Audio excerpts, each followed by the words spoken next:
বাসাবাড়িতে আপনার রুগীদের অক্সিজেন যখন দিই, অক্সিজেনের সিলিন্ডারটি রুগী থেকে একটু দূরে রাখবো এবং সবসময় এ জাতীয় ট্রলি ইউজ করব। ট্রলি ইউজ করলে হয়টা কি, ট্রলি ইউজ করলে বোতলটা সেফে থাকে, নিরাপদে থাকে, পড়ে যায় না। তারপরে অক্সিজেনের যে ফ্লো মিটার আছে, ফ্লো মিটার ও ওয়াটার চেম্বারে আপনার মিনিমাম পানি রাখতে হবে। এভাবে আপনার ওয়াটার চেম্বারটা এভাবে খুলতে পারে।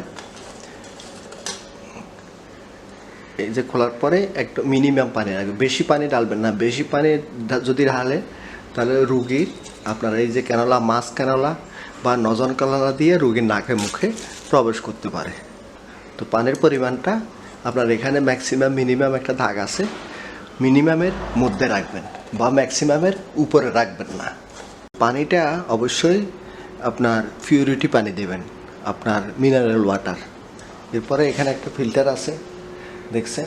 ফিল্টারটা যদি পারে পানির প্রেশার দিয়ে এই ফিল্টারটা খুলে, ফিল্টারটা যদি ময়লা হয়ে যায় এভাবে টেনে খুলে ফেলবেন। এই খোলা যায়। তো ফিল্টারটা যদি ময়লা হয়ে যায় ফিল্টারটা পরিষ্কার করে নেবেন। যেমন এই ফিল্টারটা ময়লা হয়ে গেছে, পানির প্রেশার দিয়ে এটা পরিষ্কার করে নেবেন। এটা এভাবে লাগায় ফেলবেন। আর এটা যদি কখনো খুলে যায়, এই উপরের এরিয়াটা এটা খুলে যেতে পারে, এটা খুলে যেতে পারে। অর্থাৎ আপনার গ্যাস এখান দিয়ে আসার কথা, কিন্তু এটা যদি লুজ হয়ে যায় গ্যাস উপর দিয়ে যাবে। তো এটা ভালো করে আপনি টাইট করে নেবেন, এভাবে ভালো করে টাইট করে নেবেন। এরপরে আপনি ওয়াটার চেম্বারটা এভাবে লাগাই ফেলবেন। এখানে একটা সতর্কতা আছে, ওয়াটার চেম্বার লাগানোর সময় এখানে একটা ওয়াইল সেল আছে, ওয়াইল সেলটা আছে কিনা দেখবেন। ওয়াইল সেলটা অনেক সময় পড়ে যায়। এরপরে এটাকে এভাবে ঘুরে দেবেন এদিকে।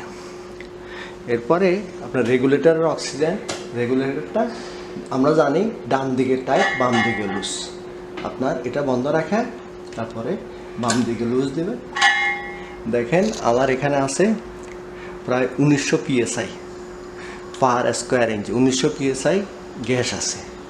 এখন আমি গ্যাসটাকে যদি রুগীকে দিই, এই যে ভলিউম সুইচ আছে না, ভলিউম সুইচ বাম দিকে আস্তে আস্তে ঘুরাবেন। যতটুকু অক্সিজেন দেওয়ার দরকার অতটুকু দিতে পারেন। এই 5 লিটার, এই 10 লিটার, এই 15 লিটার। 15 লিটার এই ফ্লো মিটারে 15 লিটার দেওয়ার ক্ষমতা আছে।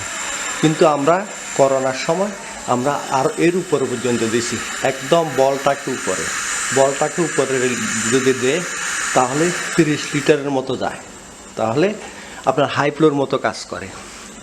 এটা এভাবে বন্ধ রাখবেন। এরপরে এটা বন্ধ করবেন। এখন দেখেন আমার রেগুলেটর সুইচটাও বন্ধ, ফ্লো মিটারটাও বন্ধ, কিন্তু এরপরেও মিটারে বলতেছে যে আমার অক্সিজেন আছে। মিটারের সুইচটা বন্ধ আর ফ্লো মিটারের সুইচটা ভলিউমটাও বন্ধ, কিন্তু আমার এটার মধ্যে অক্সিজেন আছে। আমি এখন অক্সিজেন শেষ হয়ে গেছে, আমি এখন এটা খুলতে পারবো না।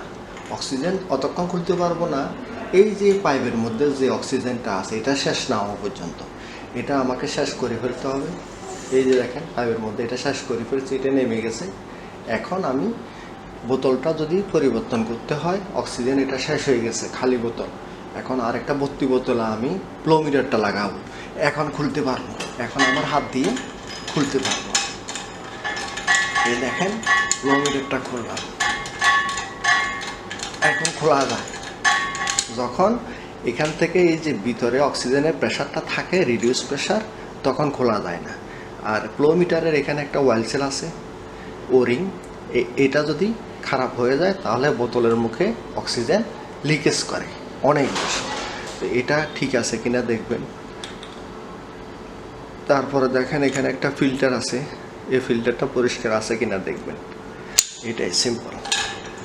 এরপরে আপনার এটা দিয়ে আপনার রুগীর অক্সিজেন পায়। এই মাছ ক্যানোলা বা নজল ক্যানোলা লাগাবেন, এদিক দিয়ে অক্সিজেন পায়। তো সিম্পল। আমরা এখন দেখব একটা অক্সিজেন সিলিন্ডারের মধ্যে কতটুকু অক্সিজেন থাকে। তো আমি অক্সিজেন সিলিন্ডারের যে রেগুলেটরের ফ্লো মিটারে আপনাদেরকে দেখাচ্ছি, ফ্লো মিটারের কতটুকু লাল দাগ আছে। এটা হচ্ছে যে সেফ রেসিডিয়াল প্রেশার। সেফ রেসিডিয়াল যে প্রেশারটা থাকে এখানে অক্সিজেন থাকে না, এখানে পানির পরিমাণ থাকে। তো এই জন্য আমাদেরকে মনে রাখতে হবে সেফ রেসিডিয়াল প্রেশার থাকে 200 PSI, 200 PSI বাদ দিতে হবে। তো আমরা যেহেতু অক্সিজেন আপনার সর্বোচ্চ 2000 বা 2200 PSI পর্যন্ত আমরা রিফিল করে থাকি, তো অতএব 2000 PSI যদি রিফিল করি তাহলে আমাকে 200 প্রেশার বাদ দিতে হবে, যেটা সেফ রেসিডিয়াল প্রেশার। এখানে ওই যে লাল দাগ আছে, লাল দাগের থেকে নিচে আপনার অক্সিজেনের শুধু এয়ার থাকে না, বাতাস থাকে না, এর নিচে আপনার পানি অংশ থাকে। তো পানির অংশটা বাদ দিতে হবে সেফ রেসিডিয়াল প্রেশার আপনার, আর বাকিটাই হিসাব করতে হবে।